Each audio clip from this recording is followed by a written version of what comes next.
చెప్పాలంటే చాలా ఉన్నాయి. ఫస్ట్ టైము హాస్పిటల్‌లో జాయిన్ అయినప్పుడు తనకి మెలుకువ వచ్చినప్పుడు నైట్ టైము బాధపడ్డారు నాతో చెప్పుకొని. పిల్లలకి నీకు ఏం చేయలేకపోయాను. చాలా తప్పు చేశా నేను. చెప్పా నేనప్పుడు. ధైర్యం చెప్పా. మాకు డబ్బులు ఏమీ అవసరం లేదు. మీరు బయటకొస్తే చాలు మాకు. దీని గురించి ఆలోచించొద్దు. హెల్త్ చూసుకోండి ఫస్ట్ అని చెప్పాను. ఒక 1 వీక్ బాధపడ్డారు. డాక్టర్ కూడా చెప్పారు. ఎందుకయ్యా నువ్వు దేని గురించో ఆలోచిస్తున్నావు అంటే నేను చెప్పాను పక్కకు తీసుకెళ్ళి. మెయిన్ బాధపడుతున్నారు ఇది నేను చెప్పాను. రోజు చెప్తా ఉంటా కొంచెం చేంజ్ చేపిస్తానని చెప్పాను. పిల్లలు నీకు చాలా అండగా ఉన్నారు ఫ్యామిలీ. ఇంత అండగా ఉన్నప్పుడు నువ్వు దాన్ని మర్చిపో. మీ మిసెస్ చెప్తుంది కదా మీకు ఇంత విడమర్చి మీరు బాధపడొద్దు అని చెప్పారు. హెల్త్ ఇష్యూస్ అయ్యి కూడా బయటికి చెప్పడం ఇష్టం ఉండదు. అంటే తన ఫ్యామిలీకి సంబంధించింది బయట ఎందుకు చెప్పుకోవాలి? జనాలకి తెలిసిన కార్యకర్తలు పార్టీలు ఎవరికి తెలిసినా కంగారు పడతారు. దాన్ని ఇష్యూని పెద్దది చేసుకోవటం ఎందుకు, మన వరకే మనం చూసుకోవాలి అనేది ఆయనకి ఎప్పుడు ఉండేది. మాకు కూడా అదే చెప్పేవారు. మాగంటి గోపీనాథ్ గారు అనే కంటే కూడా గోపన్న అనే బాగా ప్రజల్లో ఆయన ఎక్కువ తెలుసు. అండ్ అది కాక అంతలా ప్రజల్లో మమేకం అయ్యారు ఆయన. సో అవన్నీ కూడా మీరు చూశారు కాబట్టి ఆ సందర్భాలు ఒక్కసారి ఇప్పుడు గుర్తొస్తే లేదా ఆ క్షణాలు ఏమన్నా గుర్తుంటే మాకు చెప్తారా? ఎన్టీఆర్ ఉన్నప్పటి నుంచి గోపన్నే అలవాటు అందరికి. ఈయనకి కూడా ఏంటంటే బాగా కార్యకర్తలతో ప్రజల్లో మమేకం అవటం, వాళ్ళకి ఏమైనా ప్రాబ్లమ్స్ ఉన్నా సాల్వ్ చేయటం అదొక ఇష్టం ఆయనకి. ఇవాళ ఈ మంచి పని చేశాను, అక్కడికి బాధ పోగొట్టాను అనేది మనసులో ఉండేది. అప్పుడు అనుకున్నారు విడిగా ఉంటే వీలు కావి, నేను ఒక పదవిలో ఉంటే ఎంతమందికి ఎంత హెల్ప్ అయినా చేయగలను అని నాతో చెప్పేవాళ్ళు. అట్లాగే ఎమ్మెల్యే అయ్యారు. అయిన దగ్గర నుంచి ప్రజలతోనే ఉన్నారు. వాళ్ళతోనే ఏ బాధలున్నా అర్ధరాత్రి ఫోన్ చేయని వెళ్ళిపోయేవాళ్ళు. ఎవరు ఏ బాధ ఉన్నా అన్నా అంటే చాలు ఏంటమ్మా అని ఆ ప్రాబ్లం సాల్వ్ అయ్యే వరకు నిలబడేవాళ్ళు అక్కడ. ఎవరన్నా ఏదన్నా అంటే కూడా పిలిచి కోప్పడేవాళ్ళు. ఆడపిల్లరా ఎందుకు అట్లా చేస్తున్నావు, తప్పది, ముందు వాళ్ళకి ఇచ్చేయండి, ఏం కావాలో వాటరా ఏంది ఇబ్బంది పెట్టొద్దని అట్లా అండగా ఉండేవాళ్ళు ప్రతి ఇంటికి. ఇప్పుడు వెళ్తే మాకు తెలుస్తుంది గోపన్న అంటే ఏంటి, ప్రజలు ఎంతగా ఎందుకు ఇష్టపడుతున్నారు ఒక ఇంటి పెద్ద కొడుకుగా. అంటే ఫ్యామిలీ కంటే కూడా ఎక్కువ జూబ్లీహిల్సే కుటుంబం అని అక్కడే ఎక్కువ స్పెండ్ చేసేవాళ్ళు. మార్నింగ్ వెళ్తే నైట్ వచ్చేవాళ్ళు. ఎన్నో టైమ్స్ ఫోన్ చేసేదాన్ని నేను, అయినా కూడా ఒక్కోసారి చేసేవాళ్ళు కాదు. అంటే అది ఇవ్వాలి, మనం ఏదైనా తినాలి. సో ఒక్కసారి మీ ఫ్యామిలీ బాండింగ్ అండ్ ఫ్యామిలీ మీ అందరితో ఎలా ఉండేవారు ఇంట్లో? ఒక్కొక్కసారి అనేవాళ్ళు పిల్లలతో స్పెండ్ చేయట్లేదు, నువ్వే చూసుకుంటున్నావు అని ఫీల్ అవుతారేమో పిల్లలు, నువ్వు కూడా ఏమని. నేను అనేది అట్లా ఏం లేదు, పిల్లల్ని నేను చూసుకుంటాను, మీ పని మీరు ప్రాబ్లం లేకుండా చూసుకోండి. అంటే మేము ఎప్పుడు ఇబ్బంది పెట్టేవాళ్ళం కాదు.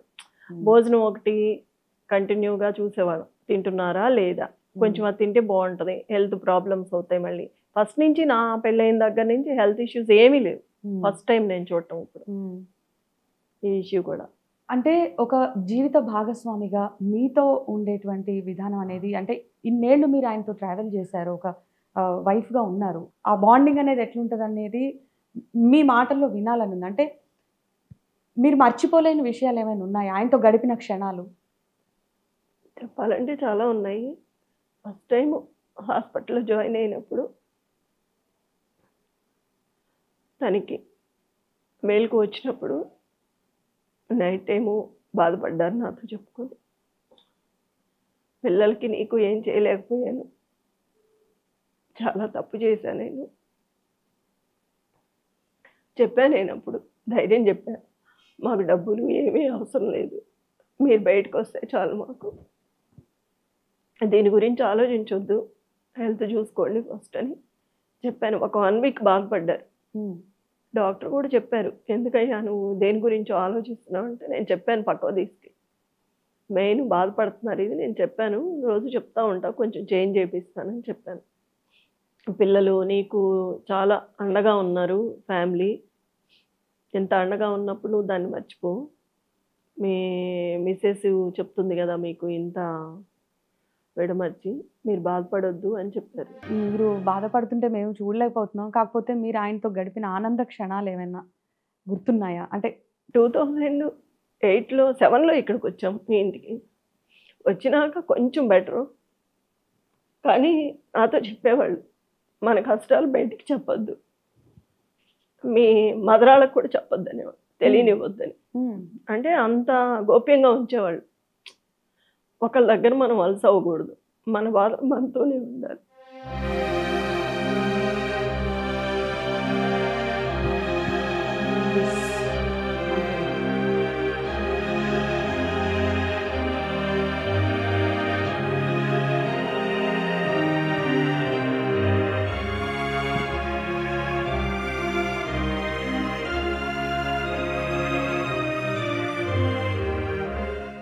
మా వారు చిన్నప్పటి నుంచి ఎన్నో కష్టాలు పడ్డానని నాతో చెప్పేవాళ్ళు. అదే కష్టాలు కంటిన్యూ అయ్యాయి చనిపోయే వారికి. ఎప్పుడు సుఖపడలేదు. సో ఈ ఇష్యూస్ ఎప్పుడు కూడా ఆయన రాజకీయ జీవితాన్ని ఎప్పుడు ప్రభావితం చేయలేదనుకుంటా. అంటే మేము దాన్ని అసలు తీసుకొచ్చేవాళ్ళం కదా. పిల్లలు కూడా పెద్ద అవుతున్నారు, వాళ్ళ మైండ్ మళ్ళీ ఎట్లా ఉంటుందో తెలియనిచ్చేవాళ్ళం కదా పిల్లలకు కూడా. బయట ఎవరన్నా చెప్తేనే తెలిసి నన్ను అడిగేవాడు ఇంటికి వచ్చి, ఇట్లా ఇట్లా అని. నేను నవ్వి వదిలేసేదాన్ని. మళ్ళీ ఒకటి చెప్తే ఇంకొకటి అడుగుతారు అట్లా. బేసిక్గా ఆయనకి మీరు ఇంట్లో చాలా ధైర్యంగా ఉన్నారా? ఎప్పుడైనా సరే ఒక మగవాడి విజయం వెనక ఒక మహిళ ఉంటుందంటారు, అలా మీరు ఆయన వెనకాల ఉన్నారు. సక్సెస్ఫుల్ మెన్ అయ్యారంటే అది వెనకాల మీ కృషి అనేది కూడా అంటే ఈయనకి అండగా ఉండేదాన్ని. ఎందుకంటే ఎక్కడ ఇబ్బంది పడకూడదు, బాధపడకూడదు, ఇప్పటికే ఇంతలా ఉన్నాం కాబట్టి ముందే చేసుకొచ్చేవాడు. ఈయనకి ఏదన్నా బతుకమ్మ రంజాన్ అయి ఉంటే 1 month బిఫోరే నేను రెడీ చేసి పెట్టేదాన్ని, ఇబ్బంది లేకుండా. అసలు పండగల సమయాల్లో కూడా ఎక్కువగా ప్రజల్లోనే కనిపించేవారు. మరి ఫ్యామిలీతో టైం స్పెండ్ చేసేవారు కాదు? మేము ఎప్పుడు అనుకునేవాళ్ళం కాదు, నాన్న లేరు, ఈయన రాలేదు, పిల్లలు. మేము ఎప్పుడు నాన్న అక్కడ ఒక పని మీద ఉన్నారు కాబట్టి, అది అయినాక ఎట్లాగూ మన దగ్గరకు వస్తారు కాబట్టి, వాళ్ళే ముఖ్యం కాబట్టి ఫీల్ అయ్యేవాళ్ళం కాదు మేము. ఎట్లాగూ మన కుటుంబమే అనుకునేవాళ్ళు కాబట్టి దాని గురించి పెద్దగా మేము ఇన్ని క్వశ్చన్ చేసేవాళ్ళం కాదు. అండ్ మేము విన్నాం, బతుకమ్మలు అప్పుడు కానివ్వండి, క్రిస్మస్ అప్పుడు కానివ్వండి, రంజాన్ అప్పుడు కానివ్వండి, సమ్ గిఫ్ట్స్ కూడా ఇచ్చేవాళ్ళు అనుకుంటా నియోజకవర్గం. ముందు నుంచి చీరలు ఇచ్చేవాళ్ళు. అది ఎప్పుడైతే పార్టీ స్టార్ట్ చేసిందో అప్పుడు దాన్ని పక్కకు పెట్టేసి గిఫ్ట్లు ఇవ్వటం స్టార్ట్ చేసాము.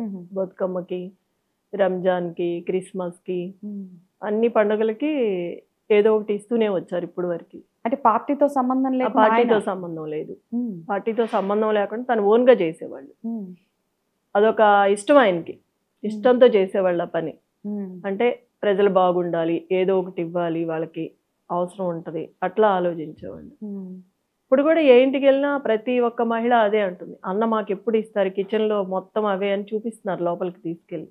మా గోపన్న ఉంటే బాగుండేది, ఈ బతుకమ్మకు కూడా మా గోపన్న ఉంటే ఏదో ఒకటి ఇచ్చేవాళ్ళు అంటేనే మొన్న శారీస్ ఇచ్చాము బతుకమ్మకి. యాక్చువల్లీ ఫెస్టివల్స్ అనే కాకుండా గోపీనాథ్ గారు బేసిక్గా కోవిడ్ టైంలో కూడా ఫుడ్ పంపిణీ చేశారు. ఆయన స్వయంగా కుక్ చేసిన సందర్భాలు ఉన్నాయి. అది ఒకసారి మాకు షేర్ చేస్తారా? కరెక్ట్గా కరోనా టైంలో ప్రజలు ఇబ్బంది పడుతున్నారు ఫుడ్ లేక. పక్కన ఫుట్పాత్ల మీద కూడా ఉంటారు, మన కాన్స్టిట్యున్సీలో కూడా ఉన్నారు. వాళ్ళ గురించి పొయ్యి రోజంతా వెలుగుతూనే ఉండేది. మళ్ళీ ప్రోటీన్ ఫుడ్ కావాలని ఎగ్ ప్రతిరోజు, చికెన్, సాంబారు, కర్రీ అందరికి ప్యాకెట్స్ చేసి పంచేవాళ్ళు. ఏ డివిజన్కి ఎంత వెళ్ళాలి పిలిచి అప్పచెప్పేవాళ్ళు. చాలకపోతే మళ్ళీ ఎమ్మటే చేయించేవాళ్ళు. రంజాన్ వచ్చింది కరోనాలో. రంజాన్లో అలీం చేయించారు, చికెన్, మటన్, అవి కూడా బాక్సుల్లో పెట్టి ప్యాక్ చేసి ప్రతి ఇంటికి పంపించేవాళ్ళు. మళ్ళీ అది కూడా తగ్గితే అందరికి ఇచ్చేవాళ్ళు. ఈ స్టేషన్లో కూడా అందరికీ ఫుడ్ పంపించేవాళ్ళు, ప్రతి ఒక్క స్టేషన్లో కూడా అందరికీ. ఒక్కొక్కసారి మేము భయం వేసి వద్దనేవాళ్ళం, కరోనా కదా అట్లానే ఏం కాదు మనకేమవుతుంది, అట్లాంటి భయం ఏమొద్దు అని వెళ్ళిపోయేవాళ్ళు జనాల్లోకి. అంత జనాల్లో ఒక మంచి పేరు సంపాదించుకున్న వ్యక్తి గోపన్నగా ఆయన ఎలా అయితే పేరు తెచ్చుకున్నారో, మరి మీరు ఇప్పుడు ఆయన తర్వాత ప్రజల్లోకి రావాల్సి వచ్చిన పరిస్థితి వచ్చింది. మీరు అంతలా మమేకమయ్యి వెళ్ళగలను అని మీకు మీ మీద నమ్మకం ఉందా? అట్ ద సేమ్ టైం ప్రజలకి మీరు ఎలాంటి భరోసా ఇస్తారు? ఈయన ఉన్నప్పుడు చాలా చూసాం ఈయనతో ఉండి. నేను వెనకమాలని సపోర్ట్ చేసేదాన్ని. ఈయన జనాలతో వెళ్ళినప్పుడు కొన్ని వింటూ ఉండేదాన్ని. ఇంట్లో కొన్ని మాట్లాడేటప్పుడు వింటూ ఉండేవాళ్ళము, కొన్ని చెప్తూ ఉండేవాళ్ళు. అలా అన్నీ తెలుసు కాబట్టి నేను బయటికి రాగలిగాను, ఏ పనైనా చేయగలుగుతున్నాను.